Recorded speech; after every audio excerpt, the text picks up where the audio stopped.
Hello বন্ধুরা, রূপকথা চ্যানেলে তোমাদের সকলকে স্বাগত জানাই। বন্ধুরা, আজকে বাংলা চলচ্চিত্র, থিয়েটার এবং বাঙালি লোকনাট্যের একজন ভারতীয় প্রবীণ অভিনেত্রীর সম্পর্কে তোমাদের জানাবো। তিনি মাত্র 6 বছর বয়সে মঞ্চশিল্পী হিসাবে আবির্ভূত হয়েছিলেন। তিনি আর কেউ নন, তিনি হলেন প্রবীণ অভিনেত্রী গীতা দে। আজকের পর্বে ইনার সম্পর্কে সংক্ষিপ্ত আলোচনা করব। ভালো লাগলে সবার কাছে শেয়ার করে দেবে, লাইক করে দেবে, আর পাশের বেল আইকনটিকে অবশ্যই প্রেস করে রাখবে যাতে পরবর্তী ভিডিওর নোটিফিকেশন সবার আগে তোমাদের কাছে পৌঁছে যেতে পারে। তাহলে চলো বন্ধুরা, আজকে পর্বটি শুরু করা যাক। বন্ধুরা, গীতা দে 5ই আগস্ট 1931 সালে কলকাতায় জন্মগ্রহণ করেন। গীতা দে মাত্র 6 বছর বয়সে তার মঞ্চশিল্পী হিসাবে নিজের অভিনয় জীবন শুরু করেছিলেন। তার বাবা অনাদিবন্ধু মিত্র মেয়ের গান ও অভিনয়ে প্রবল ঝোঁক দেখে তাকে প্রতিবেশী গায়িকা রাধারানী দেবীর কাছে তালিম দেওয়ার জন্য ব্যবস্থা করেন।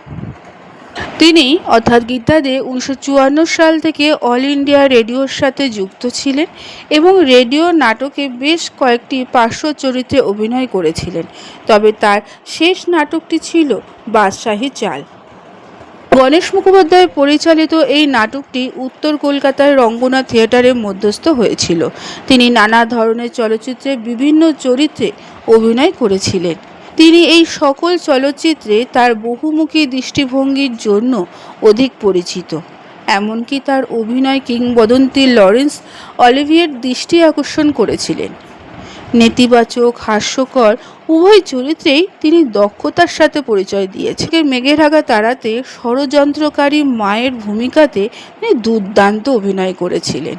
তার দীর্ঘ কর্মজীবন জুড়ে তিনি শিশির ভাদুরী, ঋত্বিক ঘটক, দেবকী বসু, সত্যজিৎ রায়ের মতন পরিচালকদের সাথে কাজ করেছিলেন।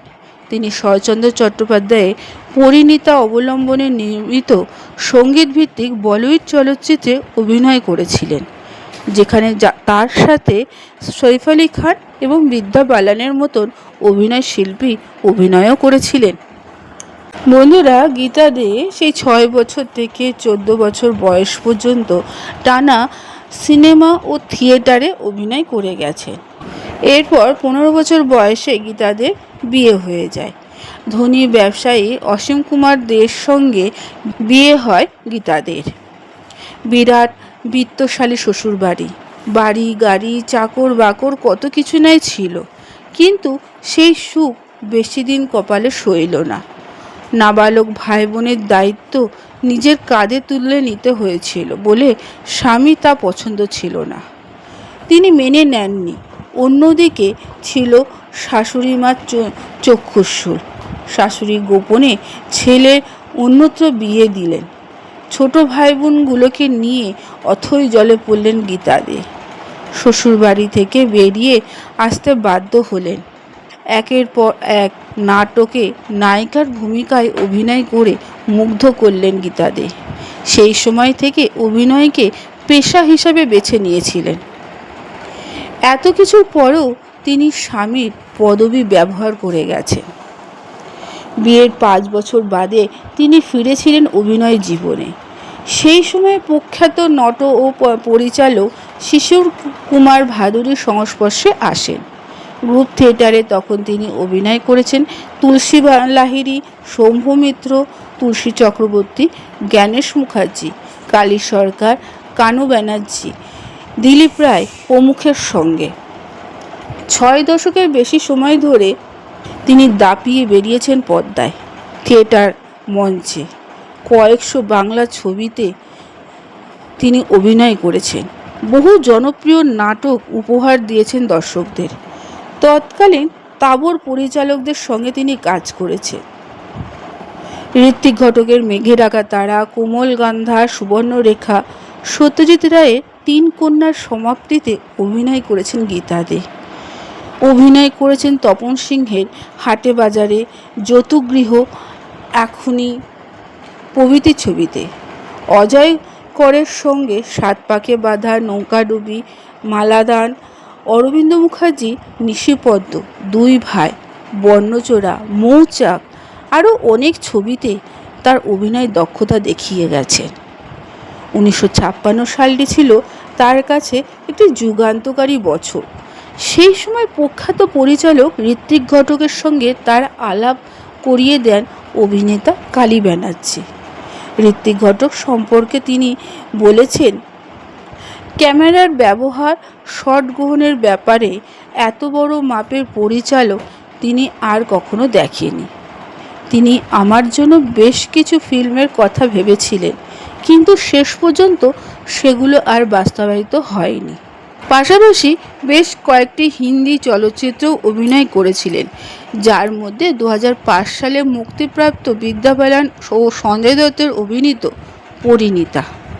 তার অভিনীত চলচ্চিত্রের তালিকায় উল্লেখযোগ্যর মধ্যে রয়েছে ইন্দ্রাণী, ডাইনি, কঠিন মায়া, কাঞ্চনমল্ল, সাথীহারা, দুই ভাই, কাচের স্বর্গ, শুভদৃষ্টি, বন্ধন, বর্ণচোরা, সাত পাকে বাঁধা, দুই বাড়ি, ছায়াসূর্য, শ্রীকান্ত, শেষ পর্যন্ত, পিতাপুত্র, নিশিপদ্ম, মৌচাক, বাঘবন্দির খেলা, দত্তা, সূর্যসাক্ষী, হীরের শিকল, মহাপৃথিবী, পরিণীতা, চিরদিনই তুমি যে আমার, নৌকাডুবি, আহ্বান প্রভৃতি।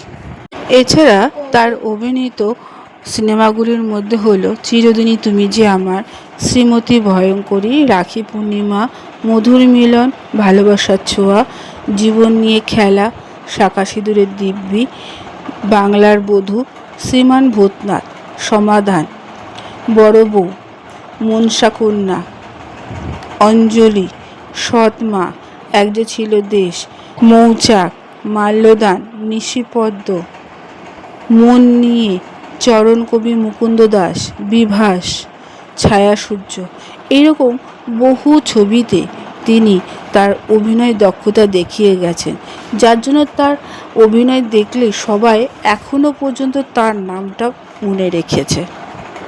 গীতা দে অসুস্থ থাকা সত্ত্বেও তিনি টলি লাইটস, চিরদিনই তুমি যে আমারের মতন সাম্প্রতিক চলচ্চিত্রে অভিনয় করে বেশ প্রশংসা অর্জন করেছিলেন।